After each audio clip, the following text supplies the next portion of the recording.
రాష్ట్రంలో నీటి నిర్వహణపై తెలంగాణ ప్రభుత్వం ప్రత్యేక చర్యలు తీసుకుంటోంది. ఇందులో భాగంగా వాటర్ మేనేజ్మెంట్ అవసరాలు నిర్వహణ కోసం ప్రత్యేక ఐఏఎస్ అధికారులను సర్కారు నియమించింది. ఈ మేరకు బుధవారం ప్రభుత్వ ప్రధాన కార్యదర్శి శాంతికుమారి ఉత్తర్వులను జారీ చేశారు. ఇందులో భాగంగా వరంగల్, హన్మకొండ, జనగామ, భూపాలపల్లి, ములుగు, మహబూబాబాద్ జిల్లాలకు ఐఏఎస్ అధికారి బి గోపిని నియామకం చేస్తూ ఉత్తర్వులు జారీ చేశారు.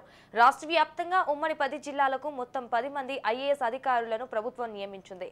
అలాగే రానున్న 2 నెలల పాటు అధికారులు ఎవరు సెలవులు పెట్టకూడదంటూ ఆదేశాలు జారీ అయ్యాయి. జిల్లాల వారీగా తాగునీటి సమస్యలు రాకుండా ఐఏఎస్ అధికారులకు నిర్వహణ బాధ్యతలను సర్కారు అప్పగించింది.